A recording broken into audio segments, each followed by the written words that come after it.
Okay. We are ready, Mr. Chair. Okay, it is 5:35 and this is the July 19, 2021 meeting of the Architectural Review Committee of the City of Palm Springs. Mr. Newell, will you please take roll call? Member Thompson. Here. Member Walsh. Here. Member Payline. Here. Member McCoy. Here. Member Lockyer. Here. Member Dozy. Here. Vice Chair Rotman. Here. And Chair Jakeway. Here, All members present. thank you. Could we have a staff report on the posting of the agenda, please? Yes, Chair and members, the agenda was posted on Thursday, July 15th. Our meeting has been posted in accordance with state law. Thank you. Does anybody on the committee have any revisions to the agenda? Do we have a motion to accept the agenda? I'll move. Mr. Rotman, is there a second? Second. All in favor? Aye. Aye. Thank you. Since this is a public meeting, audience members are permitted to comment on an item that is within, on any item that is within this committee's purview. Comments on an item appearing on today's agenda are made at the time that that item is presented. If you want to speak on an item that is not on today's agenda, please identify yourself so that Mr. Newell can let you in.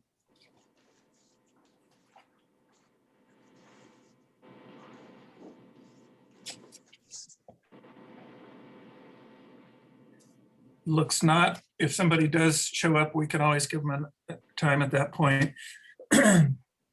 Do we have any revisions to the minutes of the meeting of July 6, 2021?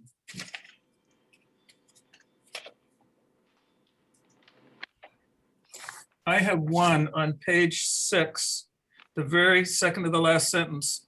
Member Lockyer questioned how the mural above the bar is being lit. It's not the mural above the bar, it's the mural. I think he was asking about the bar that's above the mural. Is that going to be the light?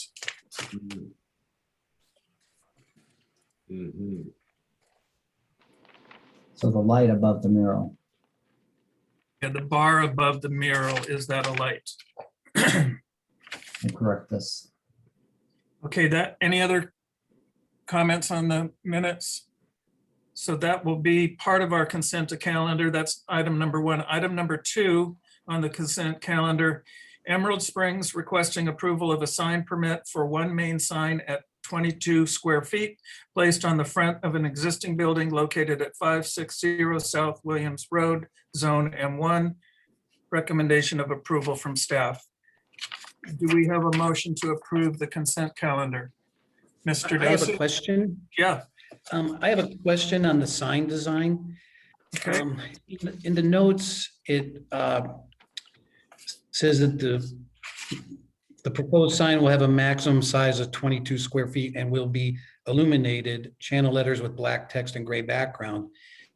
Then on the next page, under number 11, criterion findings, the second part says the proposed sign is a non-illuminated sign with black acrylic letters.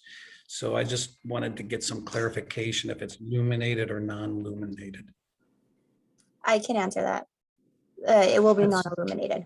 Non-illuminated. Yes. Okay, Okay, thank you.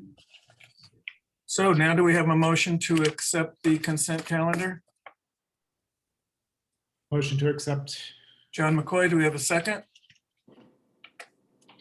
I'll second. Okay, all in favor? Aye. Aye. Any opposed? Thank you. Okay, we're going to move to item number 3, Hawkins and Marshall on behalf of Carmelita Properties Limited for a major architectural application to construct a 3,539 square foot single-family residence on a 15,173 square foot hillside parcel located at 310 West Crestview Drive. Can we have a staff report, please? Share my screen.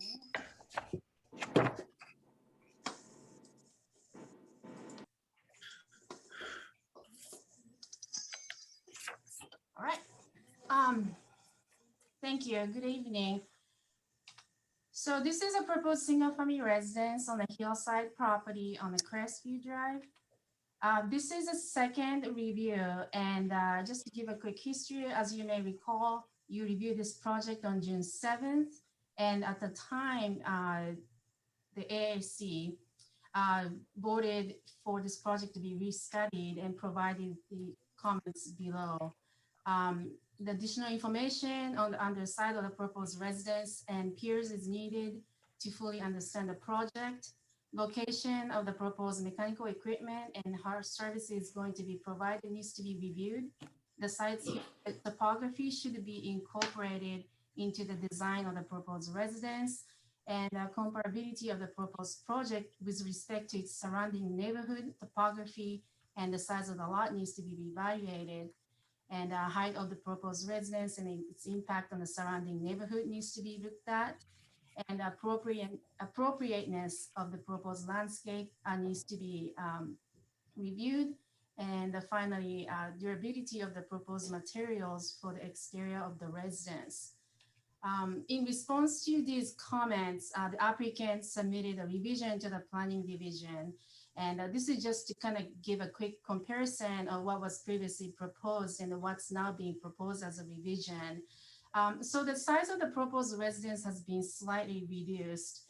And as you can compare the two images, the proposed residence is now being pushed towards Crestview Drive, and the size of the dwelling is slightly increased. However, the size of the garage has been reduced, and overall the lot coverage of the project has been reduced from 24.2% to 23.3%. So this is a comparison of the materials. Previously, the applicant proposed different types of materials. The material palette included yellow and gray cedar, as well as the two types of stucco and cordon steel and concrete panel form and black anodized aluminum window frames. The applicant has omitted gray and yellow cedar and instead proposing Akoya modified timber for the wood material, and also omitted a stucco in the color of desert bridge. The rest of the materials, except, the window, the black anodized, the color has been changed to a beige. So this is the rear elevation of the proposed residence, and this is elevation that faces the back. As you can see, the previous design proposed the use of piers, a structural column, as well as a structural wall. The profile of the proposed residence is pretty much similar to the previous. It's very strong horizontal profile, as you see here. And this is a view of the front street facing elevation of the residence. Very similar design. The application of the proposed materials has been changed. The previous proposal showed a garage opening facing the west, and now it faces east.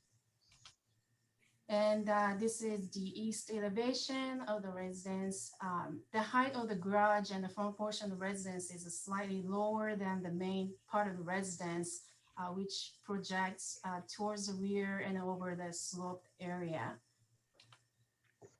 And this is the west elevation of the residence. Again, a very strong horizontal profile. Now that the structural wall is not shown here, that really intensifies the profile and the mounting of the residence. This is a comparison of the project site and the proposed new single-family residence on the vacant property, vacant lot, which you'll be reviewing tonight. But this is a comparison and a section that the applicant provided for your review. And the proposed landscape design has been changed significantly. The previous plan included a row of Pittosporum, Diamondia in the back, and the podocarpus and the olive trees in the side yard. The amount of plant material has been reduced significantly to retain the existing landscape in the rear.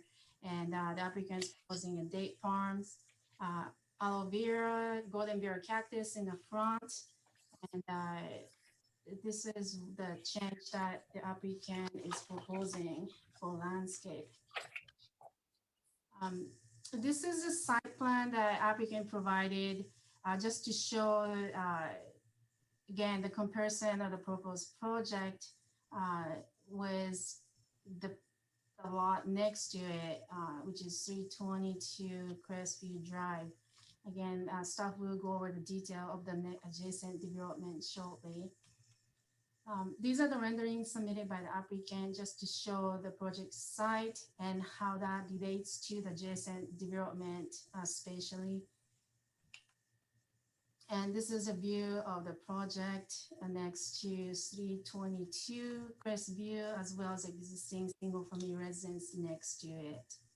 And you see very rather flat, strong horizontal massing here as well. In the last minute, the staff received a request from one of the residents as a public comment requesting the clarification on this zoning code section actually coming from the hillside ordinance section and how this relates to the proposed project. So this section in the hillside ordinance states any area of the site having a degree of slope of 30% or more shall be excluded from the allowable area that may be allowed in computing total density. Such area shall be retained as an open space. So this particular language in the section is applicable in determining how many units, the density is permitted for a specific development. And this is particularly applied to a project such as a tract housing development project, as well as apartment housing developments. For us, and then it's not really applied to determine the area that can be developed. In the single family residential zone, the maximum allowable area is the lot coverage of 35%. And then also the maximum allowable density in a single family residential is already set, which is 1 dwelling units on the lot. And the language further states such area shall be retained as an open space. And this means is that the general plan and the zoning code discourage the development of area that's 30% or more in slope. However, it's not entirely prohibited. So when someone proposes a development in an area that's 30% or more in slope, design consideration needs to be taken to make sure that the impact will be minimized. So staff just wanted to include as a part of the presentation to the person who requested the information. For the proposed design, staff finds that the strong horizontal massing over the hillside is shown, and the rear portion of the residence projects over the slope without any adjustment to the building height. And also there are no significant changes to the aesthetics of the residence due to the proposed materials and the general building, the profile. And the southeast corner of the proposed residence, particularly balcony and the deck area, projects into the code required minimum side yard setback area, and the proposed 5 feet and 4 inches of the front yard and the garage setback does not meet the minimum code requirement. And then also the mechanical equipment in the west side yard does not provide a 5-foot access path that's required by the code. And Akoya wood horizontal bends intensify the horizontal profile of the proposed residence. And finally, staff finds that additional information such as preliminary precise grading plan, preliminary hydrology plan, and slope map is required to show the entirety of the alterations of the site and how the proposed site engineering will relate to the hillside development project. And for these reasons, staff recommends that the ARC recommend denial to the planning commission. And this concludes the staff presentation, and staff and applicant are both available if you have any questions. Thank you. Thank you. Do any of the committee members have questions of the staff? I do, Is that Sean? yes. Yes, go ahead. Noriko, can you walk us through the, under your issues there, one of them that jumps out to me is, one of the few, is the proposed 5-foot, 4-inch front yard and garage setback. Is that a typo? There's can you just walk us through the front setbacks and where the proposed building is? Sure, let me just go back to the site plan. So this site plan that's submitted does not include the setback. However, the measurement has been confirmed by the applicant, but the project proposes a 5 feet and 4 inches for the front yard setback. The way that the development standards is stated in the zoning code differentiates the front yard setback requirement from the garage distance requirement. So that's why there's a front yard and a garage. So a typical single family residential development project such as this one, it does require a 20-foot front yard setback because this property is a curved lot. And then the zoning code requires a 25 feet for the garage to be separated from the front yard. However, the applicant is able to request to reduce the setback via administrative minor modification. And that's what the 5 feet and the 4 inches means. But you're saying that's not shown on the site plan here. Correct. It's not indicated in the site plan. However, the staff specifically requested the applicant to provide the information, and that's the front yard setback that was given. Noriko, this is Eric Hawkins. Can I make a comment? Eric, let's wait till we get finished with the staff's questions. Yeah. That way we can get all your information from you at once.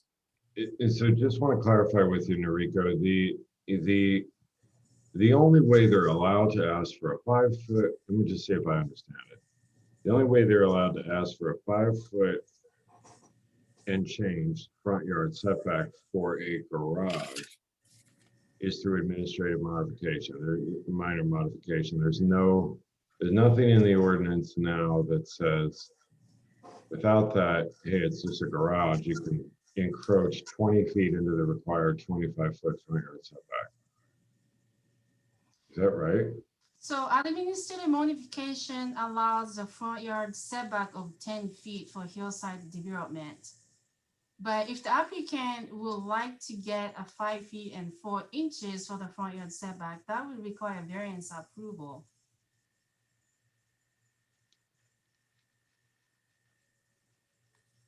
I'm just confused, but we're not here to discuss a variance tonight or review one or an application? No, no. The variance application needs to be reviewed and approved by the planning commission.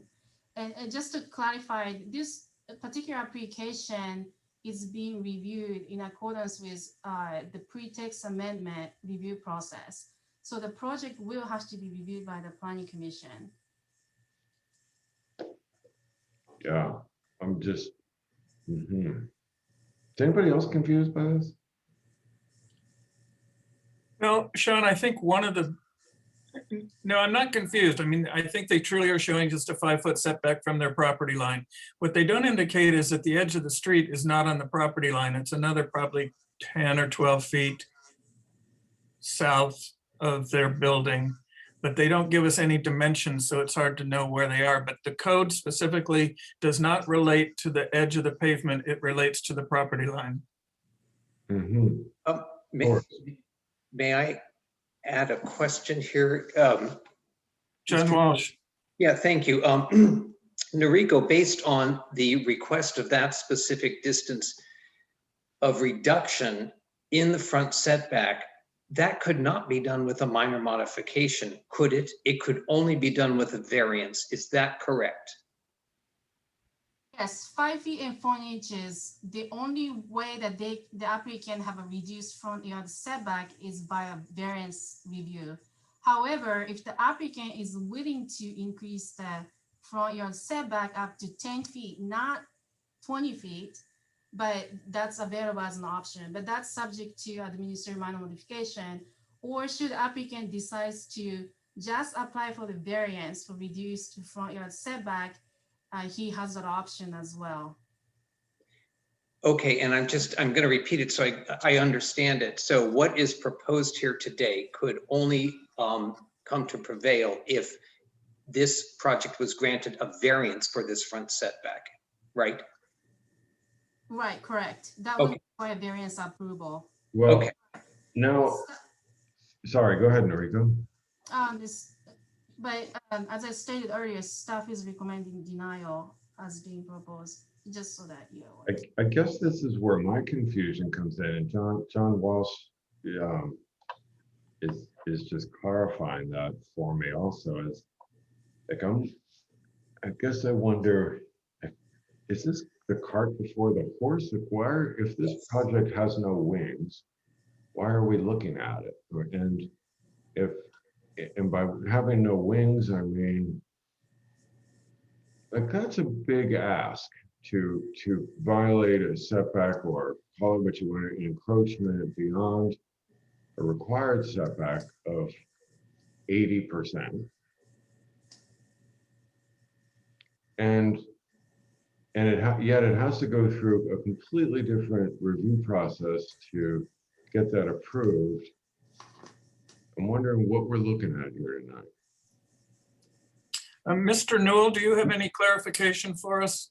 Yeah, Mr. Chair, so just so for the committees, so the committee is aware, variance applications, as Ms. Noriko Kikuchi indicated, are reviewed by the Planning Commission.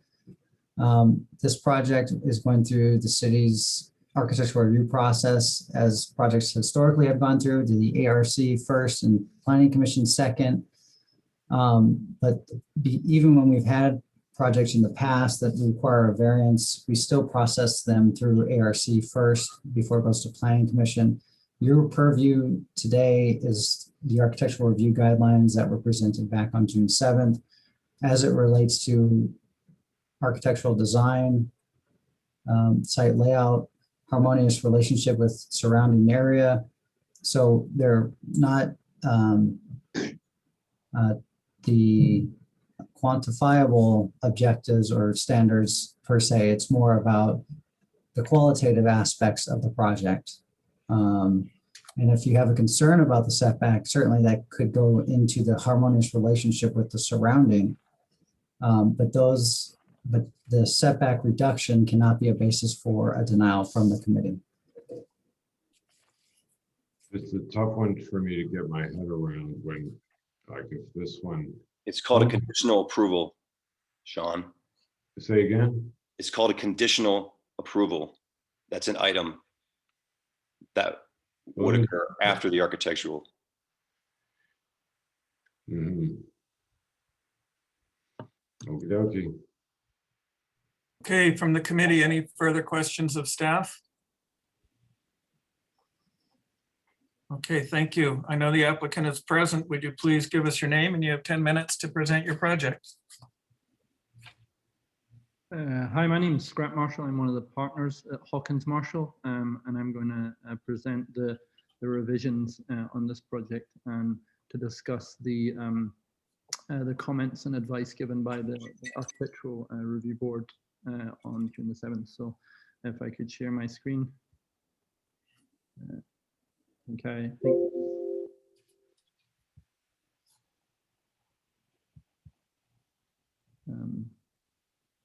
Second, first and foremost, thanks for your time, and also thanks for your comments at the previous meeting. Like any review board, we take your comments not just seriously about compliance, but as an effort to make better buildings.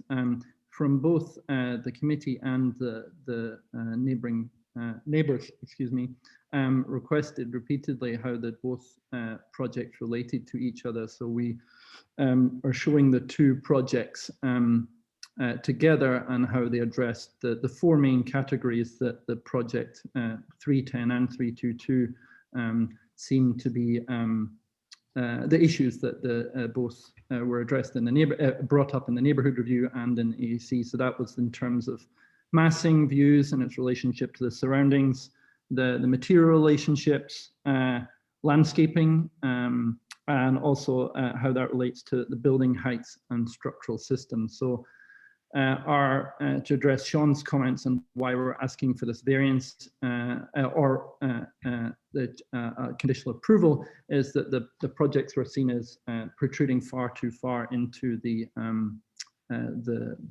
gully. So this shows the two of them with their revisions, which is drastically bringing the projects back towards Crestview, following comments from Chairman Jackway. And this shows the two and how, while they sit on the ridge, they also are very different now. Planning on, we'll go to 310, and if you've got any question about 322, we can address those. But by inverting the plan, you actually take the mass out of the hillside. What used to be 18 piers has no piers now. And as you work your way down the hill, the pool is the mast allows it to start to come down the hill. With addressing Enrico's and the planning staff comments about the horizontality, the real horizontal edge is on the west side, which is actually surrounded by a large grove of palm trees. So the views that were obviously from El Camino Way no longer are obstructing that. And the mass and the height variances that we've brought down allow both 333 and 360 to not obstruct those. So you can see the kind of how that relates. Now 322, just while we're at that same point, it shows that the similar reduction in the mass out into the wash. This allows just 6 piers to be used and relates to the architectural language of its neighbor at 360, which again is on piers and a deck. But again, we're willing to deal with with planning regarding the setbacks. But again, with the amount of space between Crestview Drive and the property, it seems that the views, the mass, the structural systems that are a lot easier, and then allowing both houses to sit better within the landscape allows for that more, or we would argue that more harmonious relationship to the landscape. These sections were requested by Vice Chairman Rotman, showing how from east to west that the projects actually step down, so that again, they're not treated as a kind of flat plate for both of them, but yeah, step down between the two.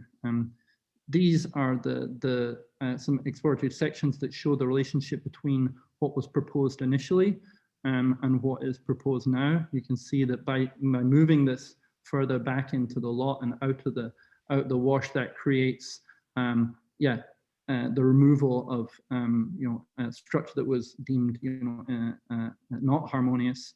It allows us to bring the roof level down, again allowing view corridors to be kept in place, and as I said, drastically reduces the way that it protrudes out. And as I said, it's that inverted plan allows the only location where it's actually coming slightly out above the hill is actually in an area where it's not seen from the surrounding area. Likewise, another section shows the same strategy. So you've only got this small cantilever out on that location. And again, you see that the actual pool is the area that you're allowed to navigate the landscaping as it goes down. We did see comments which weren't mentioned in the last either the last review or the neighborhood outreach, but we could put these together now. If it is really about the horizontality, then there is the options and easy, we see as easy design solutions to change the roof profile. But from our point of view, it was the question of massing, trying to reduce massing, and maintaining view corridors seemed to be the most pertinent comments. So again, we're more than willing to work if we can get a continuance with conditions to resolve those issues. While we're at it, we might as well just show you the exact same relationship of the existing to the for the earlier proposed and revised for 322. Again, I think Mr. Jacque was concerned about piles and the maximum depth. We were showing obviously these are addressed by our engineering consultants, but again, we're really trying to take the mass out of both homes. This used to be a 2-story scheme, and now is obviously a 1-story scheme, reduced by approximately 250 square feet. And obviously the materiality is drastically changed, but you see how it actually is coming back towards the lot. And again, issues of how it faces the street and how big it appears there, we feel can be addressed with changing of the front yard setback, as I said, just for the garage. And again, this is just a review of the longitudinal sections that take into consideration maybe some changes in the roof line of 322. Noriko showed the materiality. There was a note saying that the review panel staff didn't see much changes with that. We see the relationship between the two houses as really important, and the stress from both the committee and the neighbours that there should be an individuality. We've always seen that these houses were individual residences, but the material difference to those was a real stress. And then to address the kind of landscaping comments, the most important we took was the desire for feature landscaping that would allow close to the residence and then bleeding out and blurring property lines, which again we're taking very seriously, and not just in these projects, but in a lot of our work. The landscape and the building are harmonious, and the actual materials, whether that be concrete, plaster, wood, are actually the backdrop for dappled light and landscape to really sing. So yeah, we're again, I think just because of the two residencies constantly being compared to each other, we thought that addressing them as a pair here would be maybe the most useful. Eric and myself are willing to address any other comments, but as said, we feel like we've taken all the comments, as I said, on board seriously, and as an opportunity to improve the buildings, which we think has been done, and subsequently we would request that both receive those kind of continuances so that we can get these into the Planning Commission. Thank you, Mr. Marshall. At this point, we would take comments from the audience. Do we have any people, public comments wanting to be made on this project?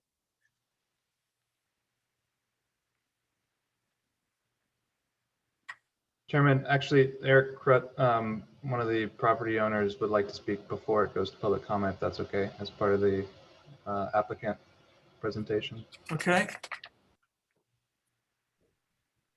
Hello. In so much as density affects the residential aesthetic, we are willing to make a one-time offer of reducing the density of this entire project from 5 lots to 4 lots. We will combine the remaining 3 lots into 2 lots. This, of course, is a considerable loss of value and eventual profit, but in the hopes of minimizing time and expense of this process, which has been significant since the last meeting, we have addressed every single comment that was mentioned, and every concern is reflected in both of these projects. I'm very unclear why our planner is recommending denial on one. There is nothing in the comments that she's made against it that cannot be addressed in a conditional approval. These are the houses. They're not exactly what I wanted at first. I don't think they're going to be received as well in the marketplace, but we still like them. We're still willing to move forward. And we think many aspects of them are greatly improved.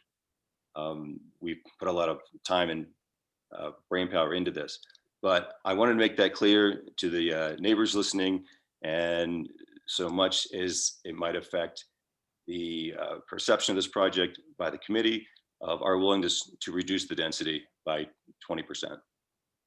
Well, Mr. Rudd, I think that puts a whole nother stick in the works, because previously the argument was always that the architects were only working on these 2 lots and it was not part of a 5-lot subdivision.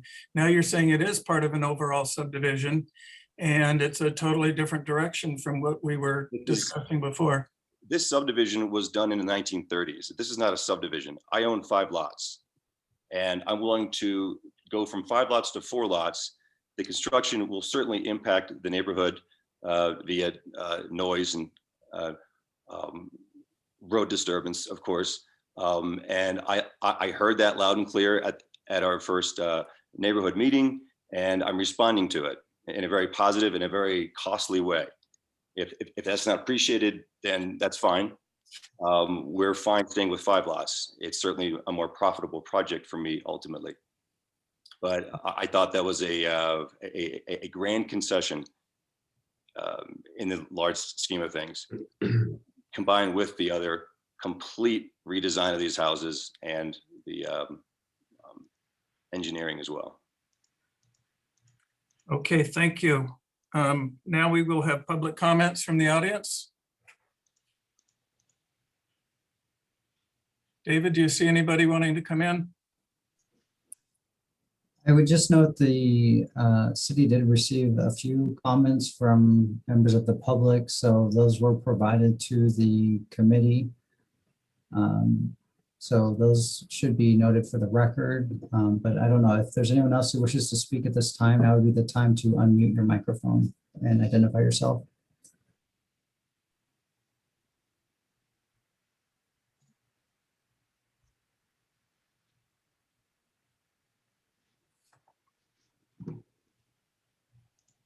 Okay, I don't think so. If we do have somebody show up late, I'm certainly willing to let them speak.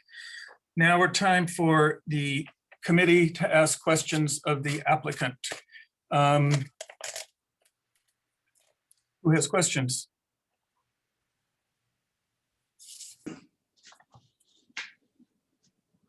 I'll start. I have a whole list of questions, and most of them are related to the fact that the drawings are very inconsistent, and it's very hard to interpret what's happening in different places. As an example, you show that the finished floor of the garage is 494, and the finished roof of the garage is 503. That's only 8'6" difference.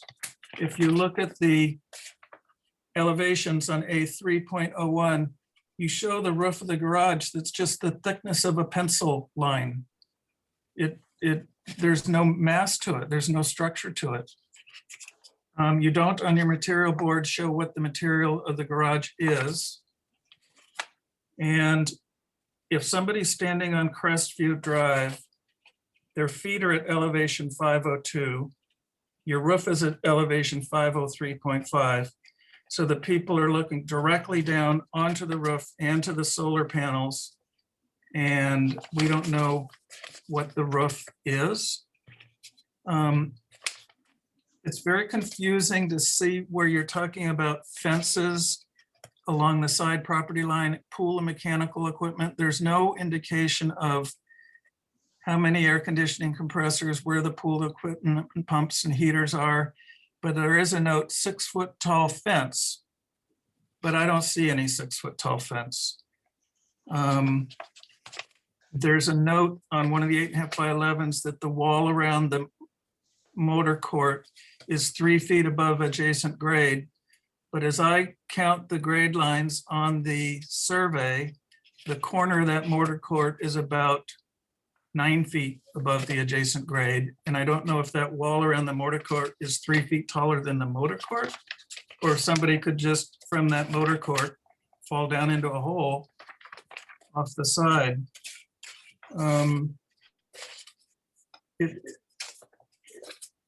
It's just frustrating to try to interpret these when there's such basic inconsistencies. On the exterior elevations on 301, you call out material C-01 in 2 separate places, and you show it as 2 totally separate different colors. It's confusing. There's no indication of any mechanical equipment. There's no room showing FAUs. We don't know where the ductwork is going. Is it going on the roof? Is it going underneath the house? If it's going underneath the house, is it underneath the cantilever so that that might be visible? And then the cantilever, the architect mentioned a small cantilever, but really it's 17 foot, 2.5 inches of cantilever. That's massive. And I just don't think the structure can be maintained in what they're showing as probably a 15 to 16 inch thickness for the floor. So it's very difficult for me to make a judgment on this with so many uncertainties. Other questions or comments from the committee? I have a comment.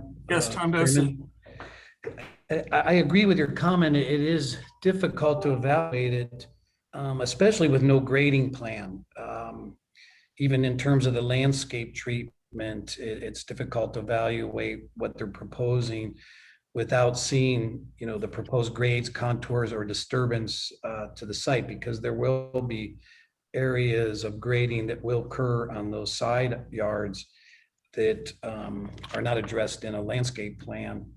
And so I think there's a lot more detail that needs to be added to these drawings to give it a fair evaluation. And to continue that, I think both of these 2 houses, the front yard landscaping is being shown as if it stops at the property line. I would hope that they're really proposing to take the landscaping all the way to the edge of the road. That would be a significant amount of new landscaping, and that would totally change the character of the landscaping we're looking at. And one of the other questions I had is, how does the pool service people get to the swimming pool? There's on your landscape and hardscape plan, you call out a decomposed granite pathways adjacent to the house, but I don't see any way to access that pathway. There's no door or gate to get into it. So those are all little things, but they're things that will affect the overall finish of the house. The other thing, if we look at the floor plan, on the back of the house at the bedroom 2 and bath 2, on the floor plan, it shows glass from corner to corner. The entire house is glass. On the elevations, there's a big plaster panel in part of that. Again, that's a significant inconsistency. Chairman, is there a way to abbreviate some of those questions so we can appropriately respond, or do we get a chance to You will get a chance. Let's just see what other questions we have from the committee, and then we can do it all at once. Sean? Yeah, I'm still not quite following the whole 5 project thing to 3 projects. I thought we were talking about 310 West Crestview here. And then when I look at the drawings, it looks like there's other floor plans for other projects in here. Maybe it's the adjacent one next door that I think we're going to meet about next, I think. I'm not sure why it's a part of this set. And then the lack of the site plan or grading plans that show any hardscape or equipment or balconies or things like that on them. In addition to, I can't quite figure out the floor plan on this project. But let's talk about the grading plan for a minute. What are the 2 sheets, page 42 and 43 of the packet? This 43 has cut and fill quantities on it, and 42 has site details on it. There's some storm drainage on there, but they have no title block or anything, and they don't appear to be much more telling. There's some drainage on here. But what are these sheets? I guess I'm asking you guys, the architect. Eric, we have two, excuse me, two sheets at the end of the packet that, as Sean said, are not labeled or numbered. Yeah, these are a schematic grading plan. Originally, as we made significant changes, and as you know, cost of engineering is not cheap, just to get conditional approval from you guys and to get additional feedback. We proposed a schematic grading plan here with drainage, and would continue to develop this plan if this was the approved path we go down with the conditional approval with you.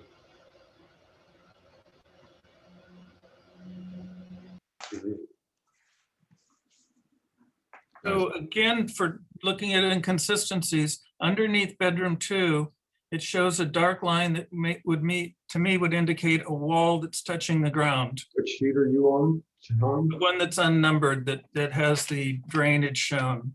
Okay, yeah. That's not a wall, I don't think. That's the cantilevered portion of the house. And then it's got this big square drainage thing. It's a 6-foot deep hole, but it's on a pitching part of the lot. I just don't see how that works. Is that over on the west side, Tom? We're at 494-36 top of grade? Yeah, if you're looking at the plan that has the pool towards the northern property line, there's a square that's got a hatch call out on it. Yeah, riprap. To the right of that, the bigger square. That's good. It says the bottom of it's at 459.5 and the top of it's at 466.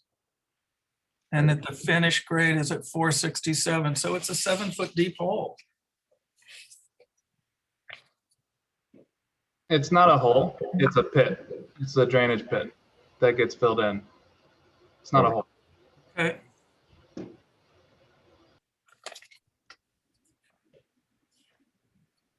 Sean, do you have some other questions? No, not really. Okay, thank you. Any other committee questions for the applicant?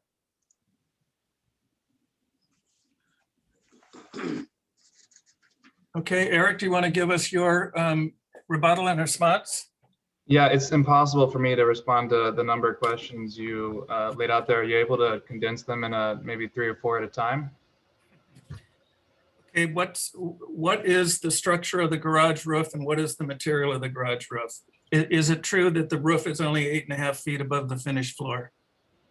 It is in this drawing, and we admittedly some of the areas were rushed, and this ceiling height would be at a minimum of 8.5 feet. But ceiling height or top of roof? Ceiling height. So now your top of the roof is high enough that it's interfering with the clear story windows on the main house. Well, we have, okay, that would be if we stick without making any revisions to the rest of it. But we've already looked at revising the roof heights so that both the garage would be higher and the main living space portion would have a clear story band around it, and those would correlate. So on bedroom 2 on your floor plan, the entire northern wall from corner to corner is shown as glass. It's shown different on the elevations, which is correct. How am I supposed to determine which is correct? The elevations would be the most current based on where our design is right now. We have a shear wall in there at the end of the, or not a shear wall, but just a solid wall at the end of that bed number 2. As So is shown in the elevation.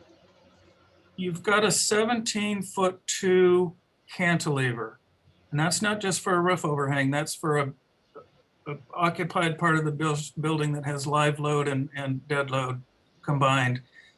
What is the structure supporting that cantilever? if there are no columns to the ground. I mean, we weren't, so if we were gonna discuss structure, we would be ready and provide structural drawings here. We weren't asked to do that.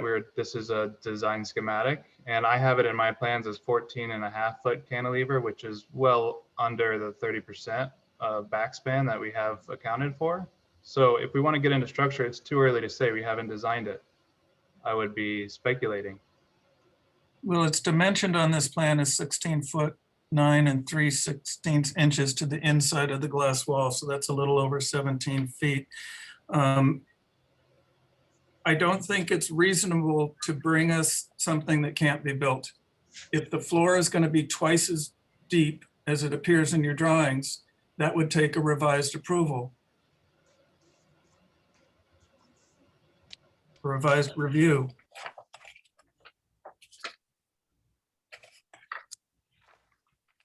What is the material of the garage roof, and where are the solar panels?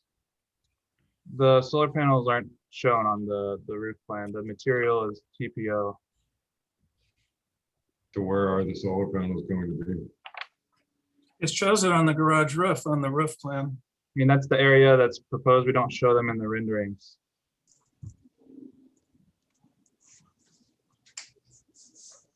So you're saying that it's a membrane roof, but then on your notes here, you call it out as 2-inch depth of gravel. Which is it? Can you point to that? Well, I don't have my drawing. On your sheet A 2.1, you have roof assembly 10 roof assembly. It says 2-inch maximum depth gravel ballast over 45 millimeter fleece backed Sika stranofill. And that note is what's called out on the plan, on the roof plan. Yeah, I apologize. That is an error. See, there's just too much. How does the pool man get to the swimming pool? And along with that, like there's the whole host of hardscape questions that might go along with Tom's current question, which I'm wondering about also. So maybe you can throw that into the answer is like, where is all the mechanical equipment, the pool equipment? What's the size of it? What's the grade of it? Can it be buried under a deck? Potentially, like we can't really talk about any of that. Yeah, on the color Hey, material board, there's no indication of driveway material or hardscape. It also appears that the garage, I mean, is actually retaining part of that slope. So there needs to be detail and call outs for, you know, what's retained and how do you make the driveway transition? Because there's no retaining wall showing coming off the garage that would pick up that sloped driveway toward the street. There'd have to be some, but again, it's difficult to tell without some grades on here.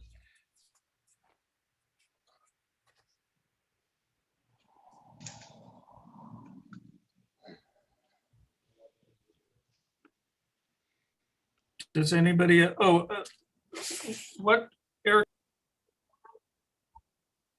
Eric, what's the situation for the air conditioning system? Where are the ducts? And where's the equipment? The ducts would be inside the ceiling plenum. Which is a foot thick. I'm sorry? Which is 1 foot thick, you said? No. No, I never. Ceiling plenum? On the Duct- sections, it appears to be 1 foot thick. All right. I just jump in, you know, as part of our code compliance with Palm Springs, it says that no mechanical equipment is actually allowed on roofs. So we just treat that as a given. It would be that we would be operating all ducts within the envelope. Okay. But I think they're referring to like the motor and compressor and those types of units when they say that can't be on the roof. You could have ductwork on the roof, hopefully responsibly, but I think that's another one Tom's bringing up is, well, is that ductwork above the roof, inside? No, there would be no proposed exposed ductwork. Okay, So you gotta house it in something. If it's going on top of the roof, then it has to be in a doghouse, but none of that's shown here. You're talking about the compressor now. Nope, talking about ductwork. Duct, yeah, the duct is not exposed. It's inside the ceiling for them.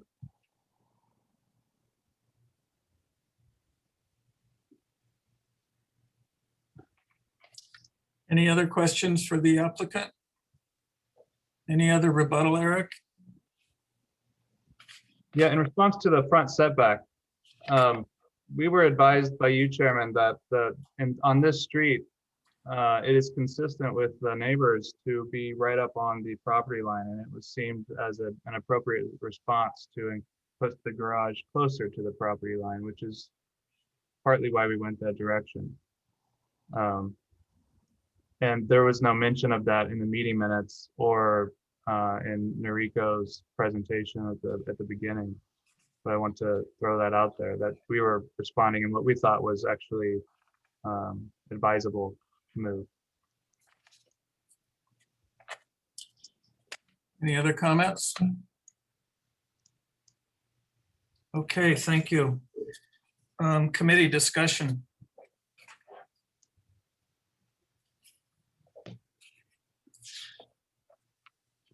Robert, can we start with you? Oops, you're muted, Robert. We Yeah, can't. yeah, all right. Thank Yeah. you. So a lot of your questions, or some of your questions I had as well, Tom.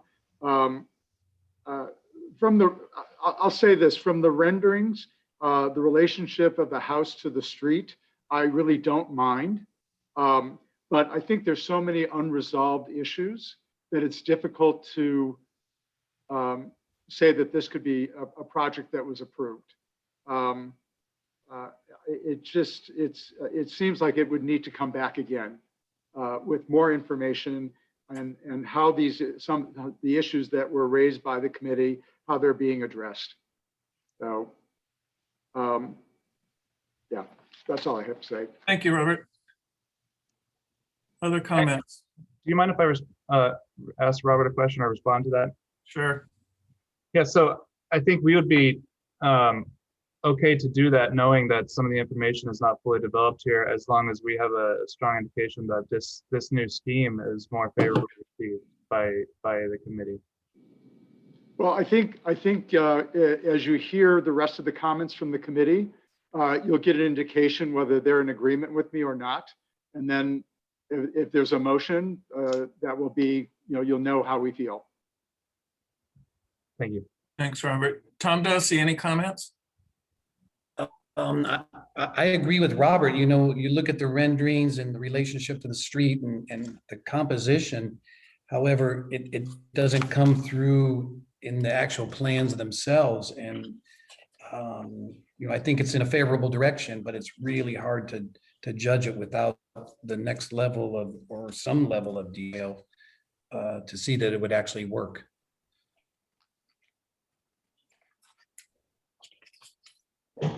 Thanks, Tom.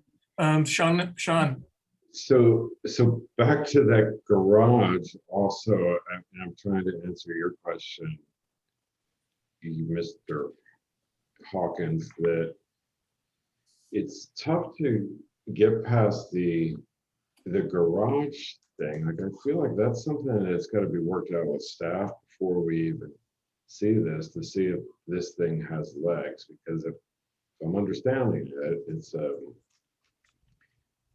it's tough to imagine how a redesign of bringing that garage within allowable setbacks or a plausible, allowable, even modification to the ordinance through an application form, whether that's a variance or a minor modification, would be accepted. With moving a giant mass of a garage back into the setback and reworking the project, it just feels like that's just going to throw such a wrench into the game that the whole house is going to look completely different.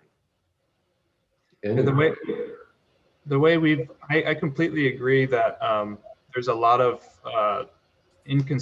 contradictions in terms of the process here, whether it's AAC issue that should be approved or a planning issue that should be approved, and one should come before the other. But the way we've understood it this whole time is that there's a level of conditional approvals that are provided that if they don't get worked out in the subsequent process with Planning Commission, then they are either sent back or denied at that point.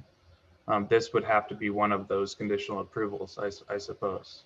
And Eric, I think I would be very comfortable doing that, that the committee can make a judgment of the architecture and of the rest of the site plan. And if we're accepting of it, then we can give a conditional approval with a recommendation to the Planning Commission. That's the process that's set up for this at this time for this particular lots, so we can do it. And I will clarify that at the last meeting, I didn't say the garage could be touching the property line. I said that because the edge of the pavement was so far south of the property line, that a certain amount of setback reduction would be reasonable, especially given that 360 has a setback reduction. Unfortunately, it's not dimensioned, and if your engineer could dimension their garage, it would make it a lot easier for us to look at your garage. It's very difficult for the committee to recommend a variance that's unique and special to just one property. However, if it's something that occurs on other properties or exists, then that gives us some justification to say why that might be accepted. With some exhibits that show like, hey, there's 5 other houses on this street. Exactly. And that's so easy with just a Google map photograph. But is that something that we present to you or to Planning Commission? I would present it to staff first and show them, and then I would think you present that to us, that here's a good exhibit. I went and hand measured 5 other houses on this street, and they're all, because I don't know, you're just telling me now that the other houses are violating the setback or encroaching. Many more. Okay, how do I know that? You would know the neighborhood. I would hope that you. Oh, I want to see it mentioned on a plan and exhibits. Yeah, I think the reason we haven't shown prevailing setback calculations as part of our AAC is because it was always explained to us as being the next part of the process as part of Planning Commission. So we will certainly, if we can come back with more developed plans, we can include that in the AAC hearing. However, I still think the process is going to be Planning Commission approval. Mr. Chair, if I could just add a comment. So, Yes. So it's correct. Typically, it's not uncommon for the city to receive an application with a reduced setback down to 10 feet, particularly for hillside lots that merit such reduction. This is an additional 4 feet below the 10 feet request, or 4.5, almost 5 feet. So in that case, it does require variance. And historically, projects that have required variance have always come before the AAC or the ARC now, but the AAC before, and then they would go forward to the Planning Commission. It was just identified that a project does need a variance. That did not stop the committee from being able to act on the project and make a recommendation in terms of the design, the site, siting of the home, and its relationship to the surrounding area. So I just want to make that clear that even though there's been some confusion about why the process is the way it is, that's how it historically has been. The committee can still make a recommendation for approval or denial based on the information that you have. It sounds like there's some issues that you have some concerns with relative to the specific details. But again, if you have enough information to make a recommendation based on the responses you've heard from the applicant, you can take action today in your recommendation to the Planning Commission. Thank you, Mr. New. Other committee members have comments. John Walsh? I too have been stuck from the first time I looked at it with the size of the request on the front setback. It sounds like there has been a disconnection between project ownership and developers and and information on the city side. If that is true, that this is not going to be solved with an AMM, it's going to need a variance because of the extent of reduction that's being asked for. It would be imperative that that information be developed. You need compelling arguments on a variance, and it needs to be presented with evidence of like-kind conditions in the neighborhood where an exception has been allowed in a different way than you are exercising the right on your property. You understand? In any event, it's difficult to kind of give a green light on something that it would have huge impact on the overall design if that didn't happen. So, it's a quandary. Everything else in terms of comments on coordination of drawings, I would agree with, and I understand. That's because it. it seems like the backup plan for this is there's no backup plan. If this Right. garage is not, doesn't, that's what it was confusing me in the beginning. I think John just put it verbally much clearer than I was able to explain, but it's difficult to, we've made these kinds of applications for encroachment ourselves, and it's certainly justifiable, but you've got to come with your homework and show that, hey, here's the exhibit that shows there's 5 other houses down the street that have done the same thing, or there's a precedent here that's been set in the neighborhood and nobody followed the center lines when they were building these roads. This all makes good sense, but you can't just tell me to imagine that the center lines up further south than it should be, and people violate the setback by 80% in the front yard. And then very difficult to imagine what this project looks like if that garage like just says, no, sorry, it's 20-foot setback, 25-foot. And then you're like, this project, this is all a big waste of time for us because Right. it just doesn't look anything like it. I respectfully, Sean, I don't think you should hold that against this project. I think this is a process issue. It wasn't advised to us to submit any kind of supplemental exhibits to prove neighboring setbacks. What we were going off of last presentation was we had a 10-foot encroachment or 10-foot garage setback, and that was deemed very suitable. And the response we received was that the front setback, because we're providing off-street parking and entering the garage from the side, is not as big of an issue. We obviously took that the wrong way and maybe went a little overboard, went a little too close, but always under the assumption that we would be providing this data and working with Planning Commission to make that justification after the AAC was conditionally approved. John McCoy, do you have any comments? Anything new to add? I'm comfortable with the style of the house and where it's gone, but the practical realities of putting the house into use, of the solar panels, the physical process of having the house and longevity, this doesn't give us the sense that this house is ready to be a good neighbor over a course of time. And there's some hashing out that I'd still like to see in the plan to make it work. Thank you. Anybody else have any comments? Steve, anything additional? Yeah, nothing more to add. I mean, I Okay. agree with all the previous comments in terms of the variance and, the fact that if the variance isn't approved, the design has got to change significantly. So it feels like it's hard for us to approve something that could potentially be completely different. Okay, do we have a motion?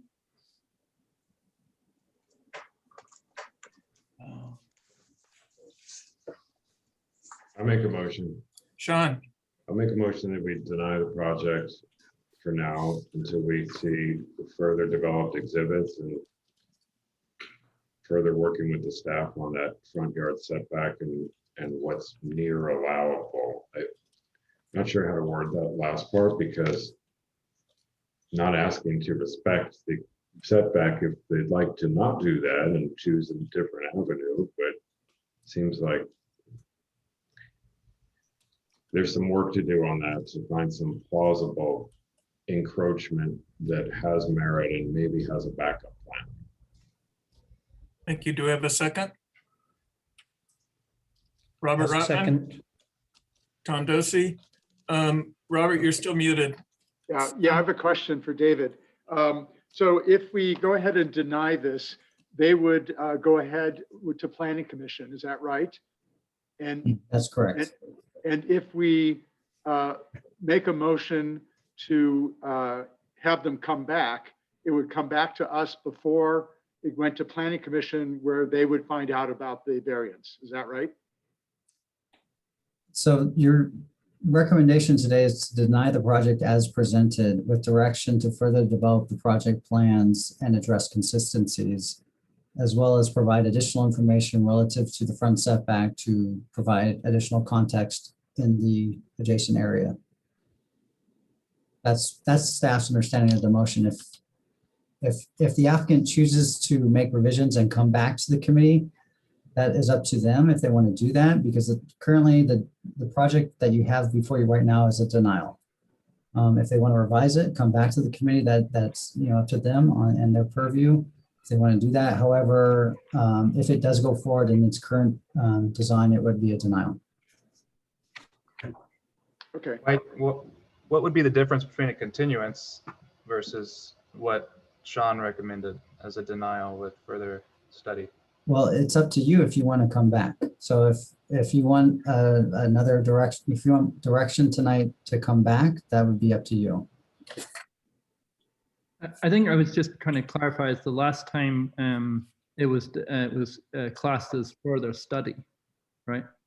Because our policy is to not continue projects through our process. It's really to make a decision on them. If the applicant chooses to continually make revisions, it really is up to the applicant if they would So like. David, maybe you can clarify this, because Edward already clarified this to me, that because we submitted originally in June before the new revised process has been put in place, that we can get another continuance. Is that a possibility?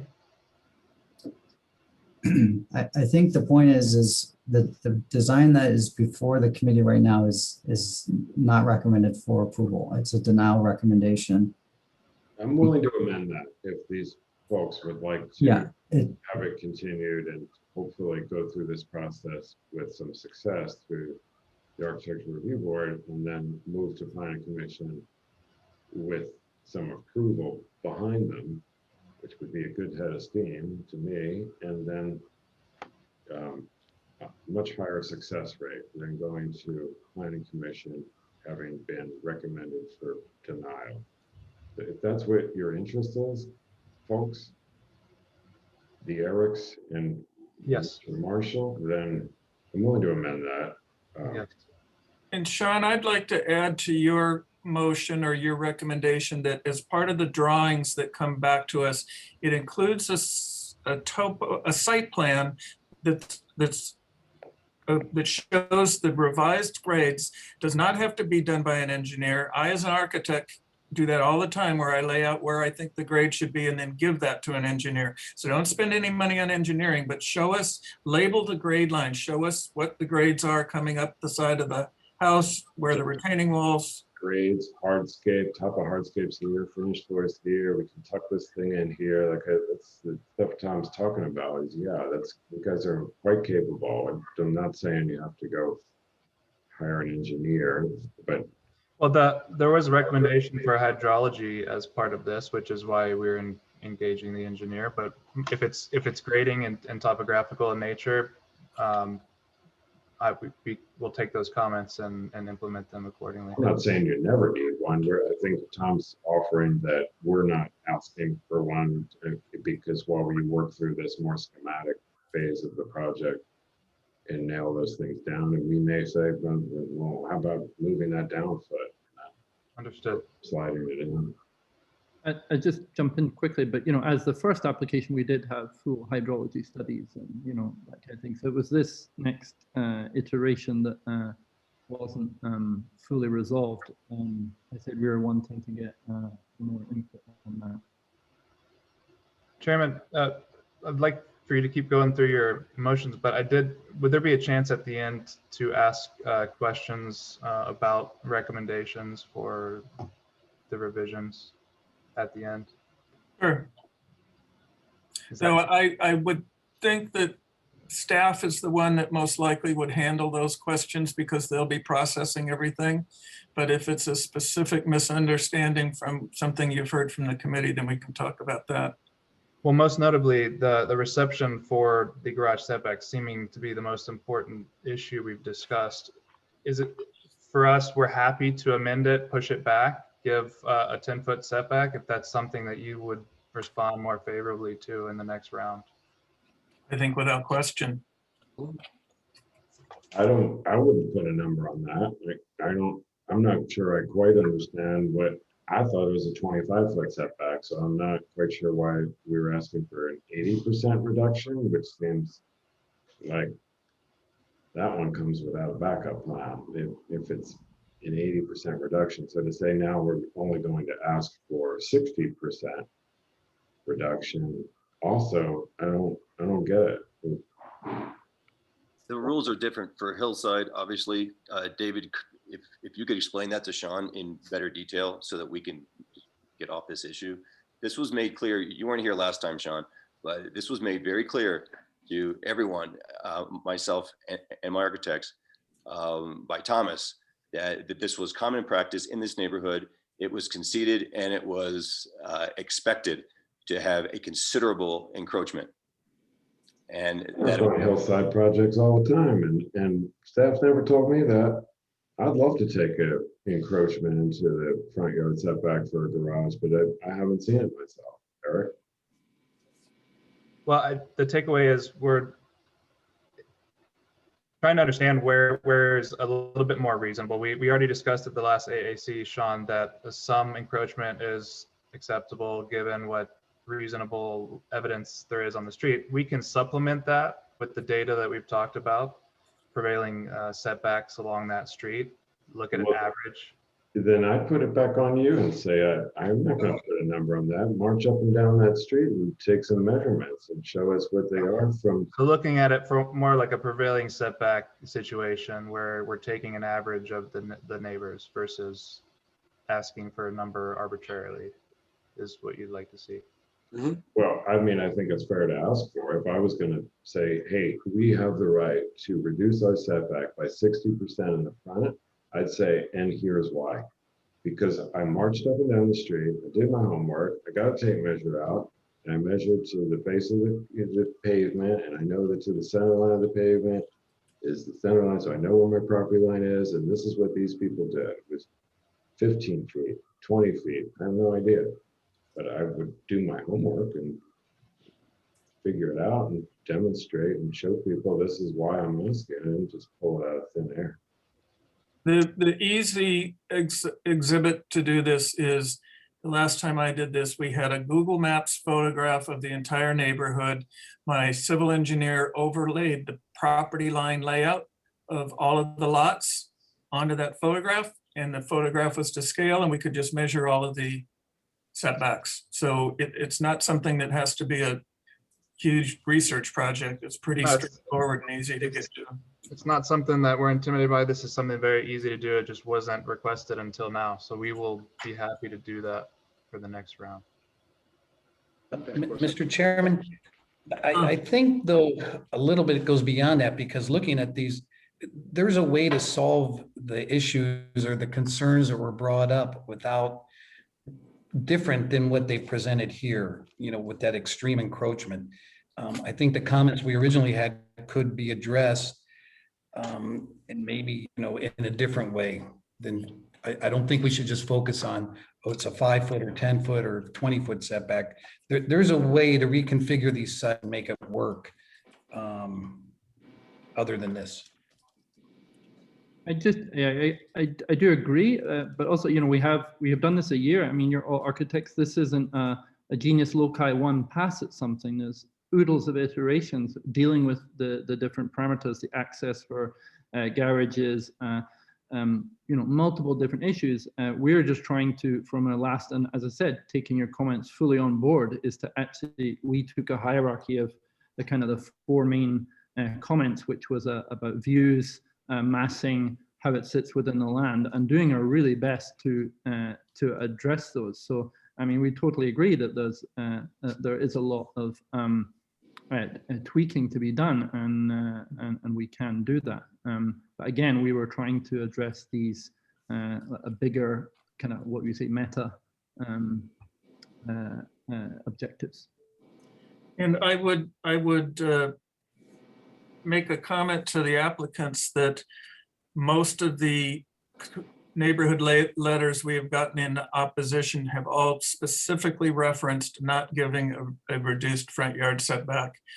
And if that becomes part of the topic, I can guarantee you the neighborhood phone mill is going to get cranking, and you're going to get a lot of comments from the neighbors.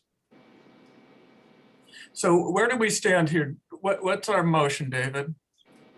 So you're, Sean? Sorry, David, go. I was going to modify to make a motion to continue the project but David, are you suggesting something else? yeah, it's, so right now the motion is to recommend denial as presented, or alternatively redesign the project with direction to develop further details on the project and address inconsistencies mentioned by the committee. Additional direction was given to identify proposed grades, hardscape, and setbacks in relation to the street and neighborhood. And those are really the kind of primary comments. If there's specific direction that the committee wants to give based on staff's initial comments for the project relative to massing, stepping of the site, or stepping of the home, I think that would be appropriate at this time.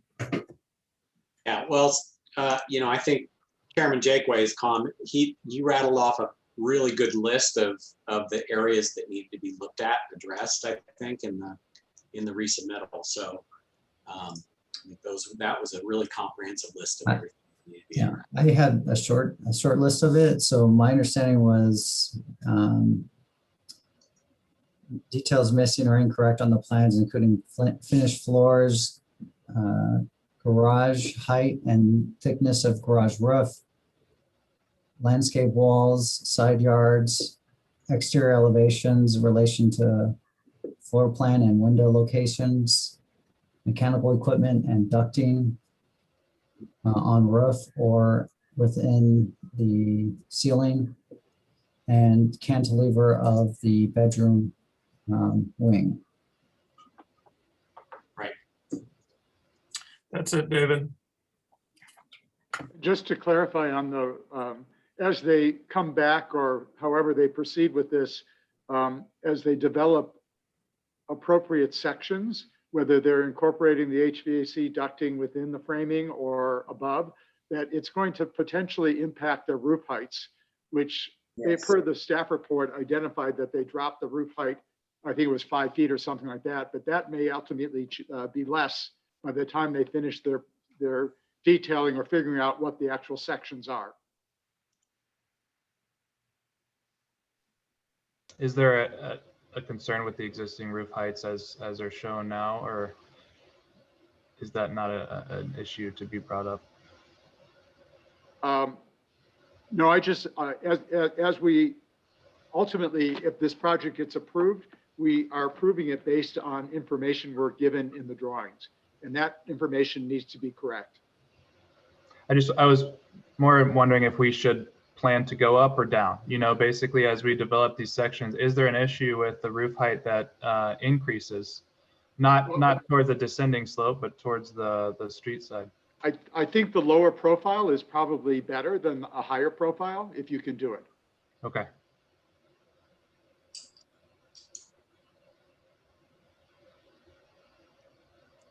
Okay, so Motion. Is the motion still to recommend denial to the planning commission? David, The motion is really Sean, to continue. a motion to continue, correct, Sean? Unless the applicant wishes to move forward to the planning commission, in which case it would be a denial. Okay. And we had a second by Robert, I believe. Well, technically, that wasn't a second. I was trying to get you. Oh, you're trying to get our attention, sorry. Was it Steve then made a second? Who made a second? Tom did. Tom Dosey, I okay. made the second. Yes. All in favor? All right. Aye. Any opposed? Okay, thank you. Now we can move next door.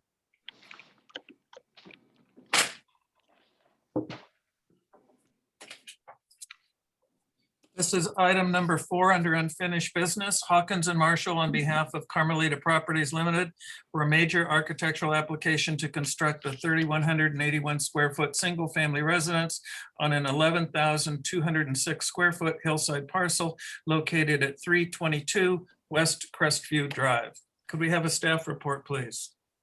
Yes. Okay, so this is the presentation for 322 Crestview Drive, which is adjacent to 310 Crestview Drive, which we just reviewed. The project site is next to an existing single-family residence to the west, and again, it's to a vacant parcel at 310 West Crestview Drive. This is a second review by the AAC, well now ARC, and the AAC voted on June 7th for this project to be continued. And here are some main points that are brought up by the committee. Additional information, including plans which depict the grading on the hillside elevations, ground planes, pool area compliance, and the relationship of the proposed project with adjacent developments are needed to better understand the project. Concern relating to privacy wall and equipment, and appropriateness of the proposed landscape and comparability of the design and massing in relation to the hillside and adjacent and surrounding developments. So this is a comparison of the proposed project. The size of the residence has been reduced, so as the lot coverage. The dwelling size has been reduced slightly, and so has the garage. The proposed lot coverage is now 28.4%, whereas the previous proposal had a 30.6%.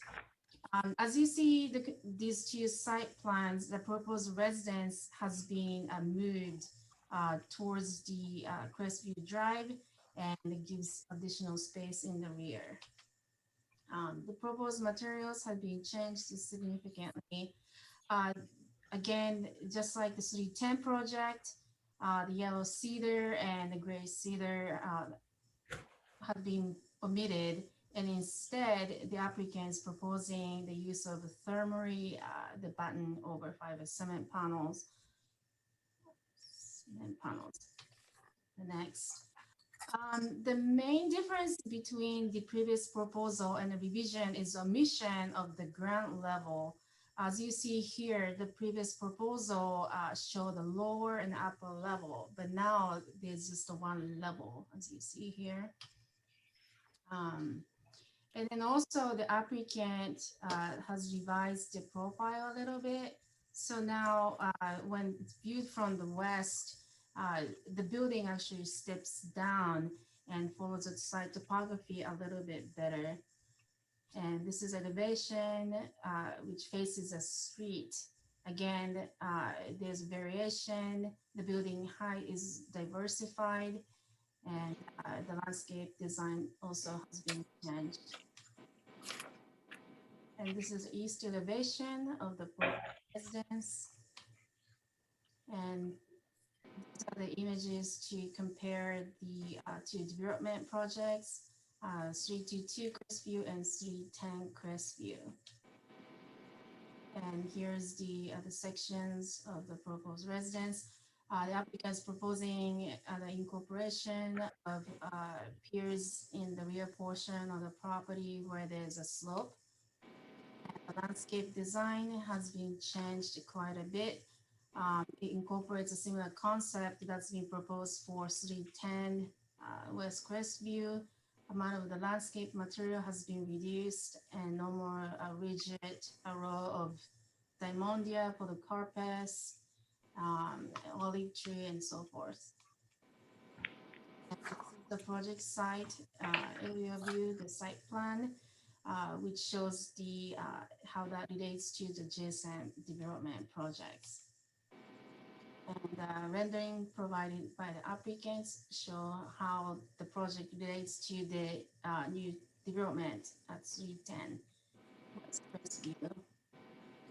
And the project will be located between the existing residence and the proposed residence at 310 Crestview Drive. The staff finds that there are some comments and concerns. Excuse me, these are the issues that are mentioned by the committee at the last meeting. And staff finds that the proposed revision includes a 3-foot front yard and garage setback, which does not meet the code requirement. And a portion of garage projects into the west side of the setback area slightly. It's 7.63 inches. Based on the findings, staff recommend that the ARC recommend approval to Planning Commission subject to the following conditions of approval.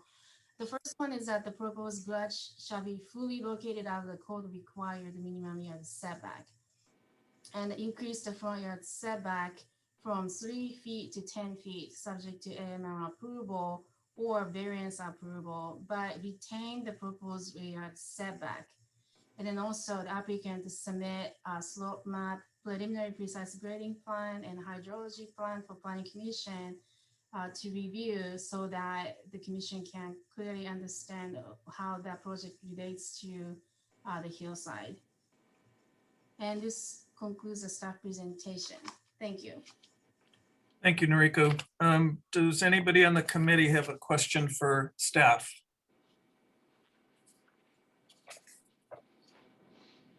Any questions for staff?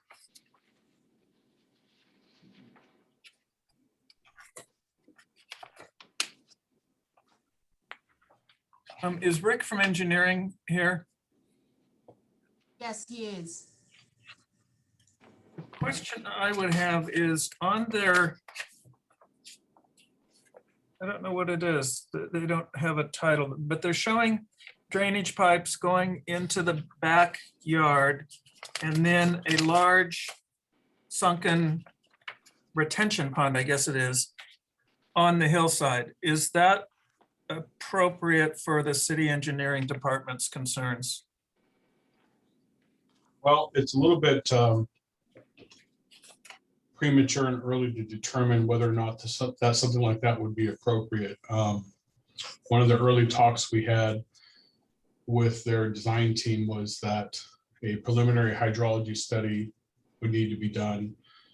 One was submitted, but it was not adequate. It wasn't using Riverside County flood control standards. And the hydrology study needed to take into consideration Crestview as well as Camino Way, which it didn't do. So we don't know what type of scour rate, we don't know what type of protection would need to be done to protect those retention basins that are being proposed on their schematic plan, based on what historic flows have been. So right now it's a little bit premature. That's not something we normally see in a hillside, so it's a little early to tell. Okay. On the drainage pipe that they have going towards that, they call out pipe anchors. Do you know what pipe anchors are, Rick, or should we see what the applicant says about that? We can check. My main question is the pipe on top of the ground? We can check with the applicant, but if I'm not mistaken, because of the slope of the ground, there might be a type of baffle system that would keep the pipe, whether it's underground or on top of the ground, from sliding down the hill or being disconnected. So it's probably just a way of anchoring. Okay, thank you. Any other questions of staff? Okay, the applicant, you have 10 minutes to present your project.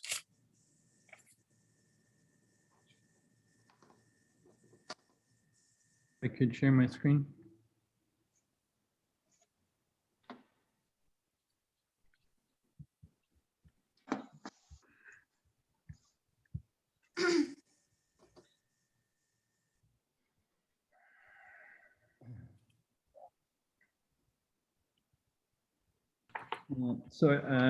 Just briefly again, it's the same drawings, but we want to obviously show you 322 in more detail. So again, going from the 4 key points from both the neighborhood review and the staff comments, and then the panel.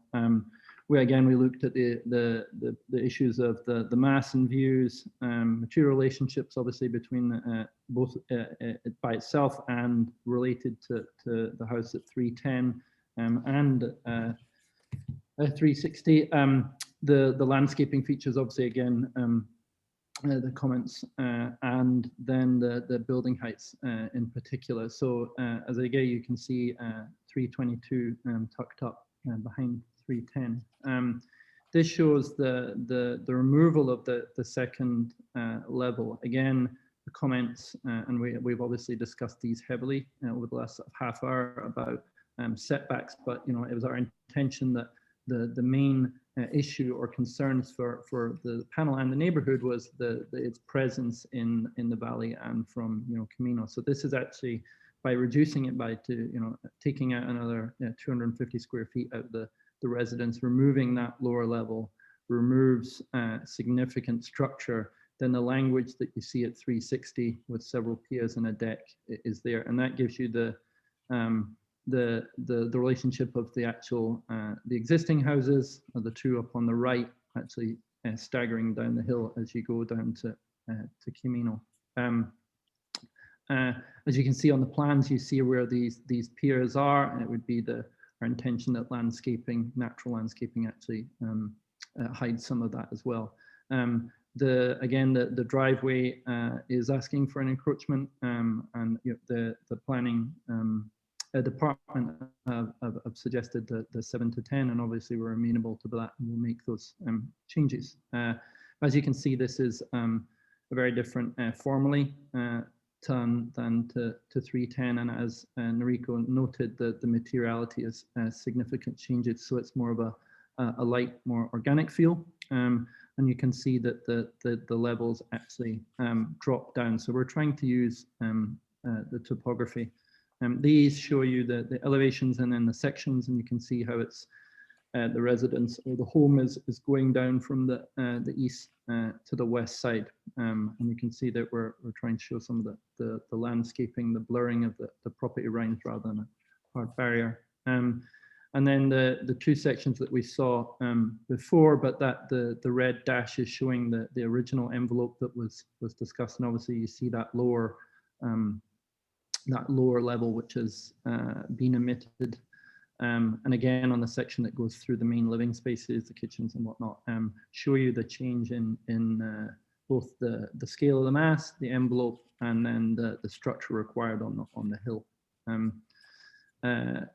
Yeah, so I think just in summary, I think that our comments were similar to 310. That we wanted to take the advice on board, and this obviously significantly changed the mass approach and its relationship to the landscape in particular. So yeah, I think with that, I think we can. I would also like to add, obviously we went a little too far on the garage encroachment again, but we were utilizing, as you can see next door, a front-facing garage, which is roughly, a few feet, probably 6 feet or so, which we can put as an exhibit as if you'd like, as a conditional part of a conditional approval. But that's a front-facing garage with much reduced garage setback, and we're proposing a side-facing, so we have off-street parking, which was one condition that we thought would be received favorably.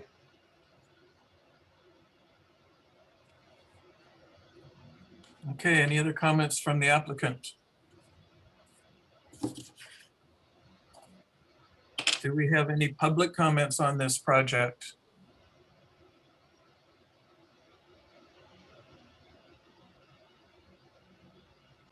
Let's move ahead, and David, if any public comments show up, we can insert them. Questions from the committee for the applicant?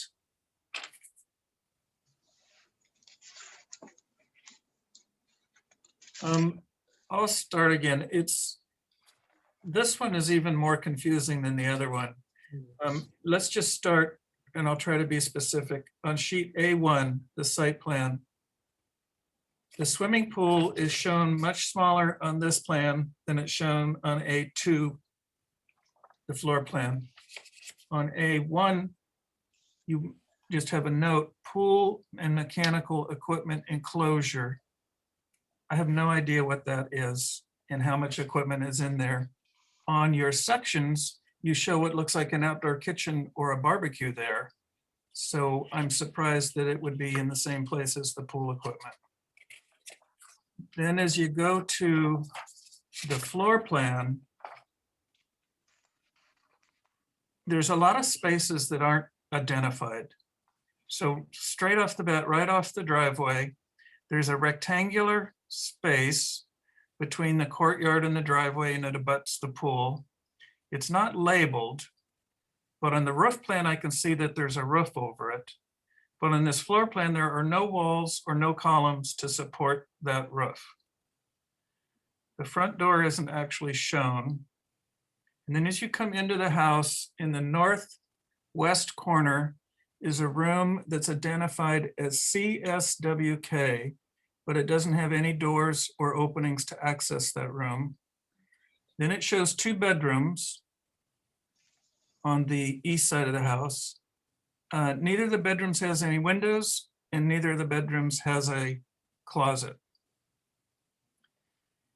The section A4.02, if you look at the section, it goes through the swimming pool, but when you look at where the section is called out on this plan, it goes through the bedroom. Then on the side of the swimming pool, it calls out an infinity overflow trough. But then on another plan, it calls out a 6-foot-high fence.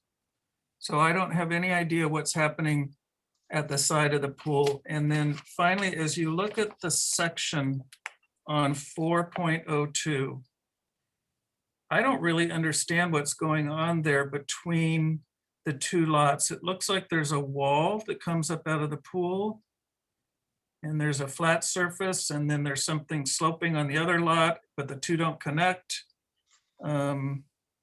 So again, a lot of misinformation. I think one of the biggest ones is to have 2 bedrooms with no windows shown on the plan and no windows shown on the elevations. That's pretty amateurish. Sean, did you have your hand up? Oh, you're muted, Sean. Sorry, I was scratching my head there, listening to your the observations.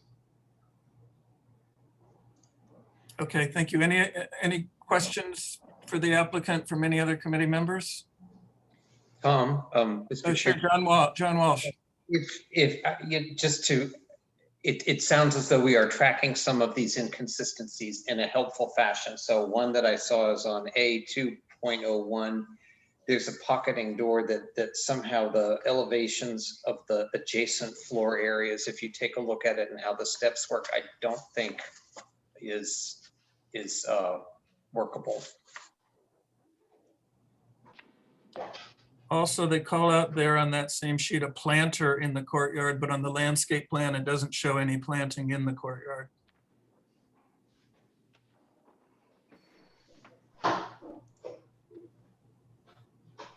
Any other questions of the applicant? On the roof plan as well, there are drains that sort of end up in the middle of spaces in the floor plan. I'm not sure how that's actually coming to the ground.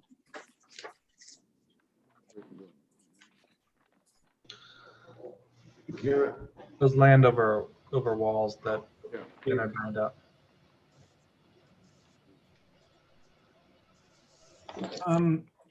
Any other questions? Sean, is this a question this time? It's not a question. Okay. Maybe it is. Maybe it is. The windows in the kitchen appear to be a clear story. Is that correct? That's what I interpret. Yeah. And then so there's really is not much of a view from the kitchen or that whole west wing, if I'm reading that right. Doesn't, it seems like that mysterious room kind of blocks the view. Mhm. And yeah, there's no door to get in that room, but I'm assuming you guys could just let us know. Like, is that intentional that the side of the house is no windows? No, I think when we started redesigning this, we were looking at this a little bit more as a massing concept, because we reduced it so drastically from a 2-story to a 1-story. So one of the comments we received from neighbors was issues of privacy. And our first proposal, we had max glazing on the hillside facing the views. And so obviously there will be windows for egress and views in the bedrooms, but for now, the bedrooms are getting the views, and the public spaces are focused on the inner courtyard. The clear story in the kitchen has a wonderful view of the mountaintop, though. Got you. Looking at the exterior elevations, there's a material called MTL-1 that's not on your material and colors board, but it appears to be that it might be a wide flange beam that's being used as the fascia. Is that correct? Possibly, yes. Possibly. Or a clad metal in the same finish as MT01. I think that was a typo. The intention is that it's got a black accent, whether it's wrapped in metal or a structural metal. Okay, thank you.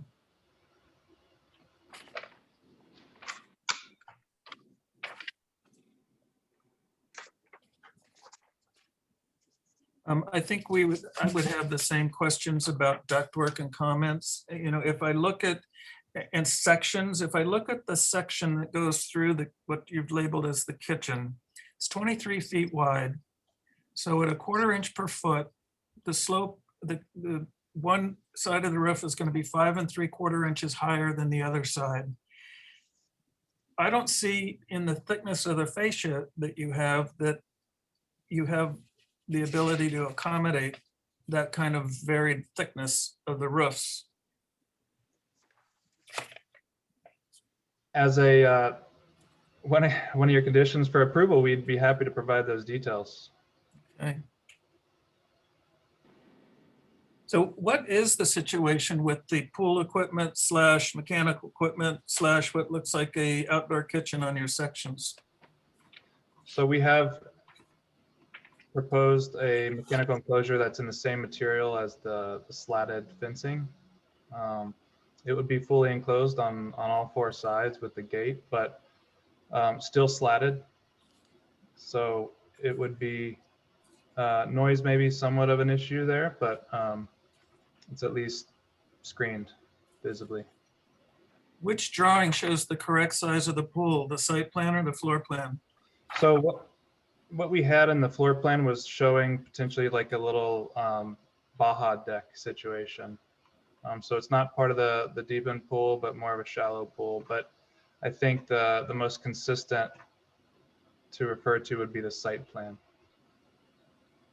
And what is that unlabeled rectangular room between the courtyard and the driveway? And what are the walls made of, and how's the roof supported? It would be an entry vestibule. There'd be columns on each corner, and this would be mostly glass. So it's a part of the enclosed floor plan space. Yes, correct.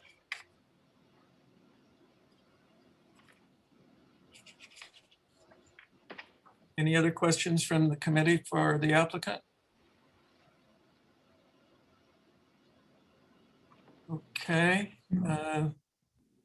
Thank you, Eric. Discussion, comments, questions? Robert, do you have anything? Not at this time. Okay, This, I have some comments. sure, Sean, thank you. Yeah, it feels like we're looking at a very similar project where we were just looking at it prior to this one. And it feels like an underdeveloped set of drawings and very similar issues. So again, feeling like we should make a motion to continue this project and get better exhibits and documents that answer a lot of these questions. Is that a motion? Unless I was hoping to strike up some discussion. Okay, let's Yeah, other committee I feel the comments? same. It feels like exactly the same as the last one. I mean, it's kind of a, you know, Whereas I'd like to question. say, oh, sorry, Sean. No, go ahead, Robert. I'd just like to say that if this project does get continued, that they come back and minimally address the staff comments, the staff issues about the setbacks. If they're going to make a modification to the front yard setback to 10 feet instead of what they have, and if they're making some adjustments to the side yard setback, that they address those issues when they come back. Thank you. And I think part of the comments would be the item number 1 that was listed under the items from our request from the last committee meeting, where we said we wanted to see specific grading plan slopes and to have the grades labeled. And again, not an engineered final plan, but a preliminary grading plan that shows how the site would be modified. So John, were you gonna say something? Can I John McKay? John, McCoy, sorry. make one small comment for the architect and developer? I love the fact that you're calling out 48-inch box trees. Your placement of them, I can't tell with the grading on the plans that you provided. I can't tell the degree of slope that you're putting them in. Having walked the site, if you're putting them where I think you are, I don't know how you'll keep them alive. So you need to develop the site and really what you're going to plant there a little more thoroughly. I'll just add to that. Like, was that all you had? Yeah. All right, and sorry if I can. Sean? The landscape plan is just generally underwhelming too, and I think having just gone up and down the street here a few times, looking at this project and some of the neighbors and the views,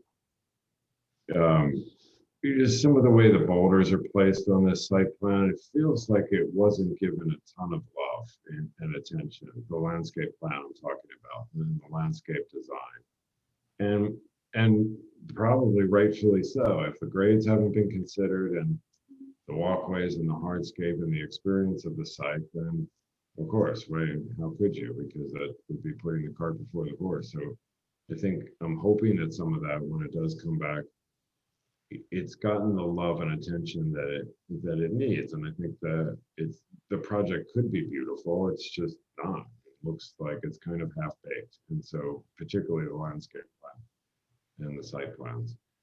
So just.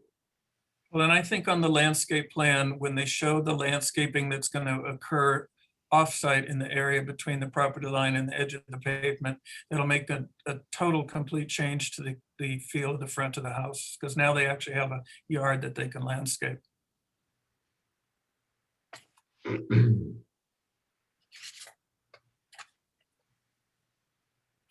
I would think some of these other rooms wouldn't mind enjoying some of the landscape also from their views, and it doesn't appear that that's truly been considered here. Particularly, there's one large tree that looks to be right in the middle of the only north facing windows on that facade, based on the floor plan. And another thing that I find awkward is that there is absolutely zero overhang over any of these large glass expanses, not even 6 inches. The glass just lines up right with the edge of the facer. There's a little overhang on the south side of the living room, a little covered patio, but that's it. And that's pretty brutal. I noticed that on that last one also. So, and without even like a double framed wall or something like that, I think it's going to be, you know, I appreciate the streamlined architecture, the intent there, but I think it's also got a chance of looking very cheap with the thin walls and the windows right on the surface of the facade there, and no overhang. Hot and I think this is a slight misinterpretation of the drawings. There is an overhang on the east. And obviously on the north, we aren't putting an overhang, but on the east walls, there is an overhang there. As you can see, we can clean that up in the next round to clearly show that, and on the plan, indicate it more clearly where the overhangs exist. why is that obvious? When I look at the sheet A30 elevations, and I look at the north facing or the north elevation, I don't see any overhang on the east or the west. If you look at the section A402, I'm looking at the elevation, and isn't that be an overhang there? the elevation, which one? Number two? A30. Number 2 north elevation or south elevation? Number 2 north elevation. Yeah. The east and the west sides, 0 overhang.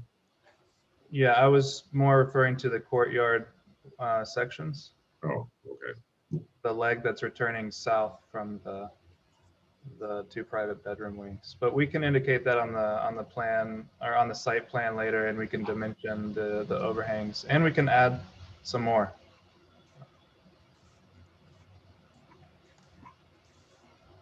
And I think if you could clarify what's happening on the east side of the swimming pool, is there an infinity edge? And let's see a section through there so we can see what is being proposed for a wall or a fence. It looks like it's just sitting right on the edge of the pool. Okay.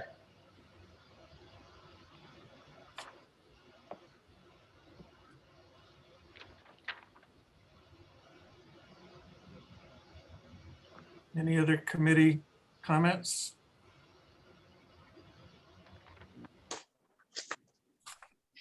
You have a motion?